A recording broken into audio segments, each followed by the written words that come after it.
छत्रपती संभाजीनगरात एफडीएनं छापेमारी केलेली आहे। 2 नामांकित खाद्यतेल पॅकिंग कंपन्यांवर धाड टाकली आहे। 2,93,00,000 रुपयांचा खाद्यतेलाचा साठा यावेळी जप्त केलाय। नागरिकांच्या आरोग्याशी खेळ करणाऱ्या दोन्ही कंपन्यांचे परवाने सुद्धा रद्द केले। तर जप्त तेलाचे नमुने प्रयोगशाळेत पाठवलेले आहेत। अहवालानंतर पुढील कडक कारवाई केली जाईल अशी माहिती सुद्धा देण्यात आली आहे। तर छत्रपती संभाजीनगरामध्ये एफडीएनं छापेमारी केलेली आहे।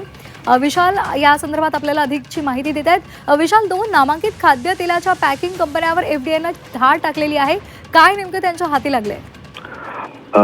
गेले 2 आठवड्यांपासून अन्न व औषध प्रशासनाची ही धडाकेबाज कारवाई सुरू आहे। हॉटेल्सवरच्या कारवाईनंतर आता हॉटेल्सला जे पुरवठा करतात त्या गोडाऊन्सवर आणि कंपन्यांवर अन्न व औषध प्रशासनाने छापा घालायला सुरुवात केली आहे। या गोडाऊनमधून जवळपास 2 कोटीचा तेलाचा माल हा जप्त करण्यात आलेला आहे आणि कंपनीला सील ठोकण्यात आलेले आहे।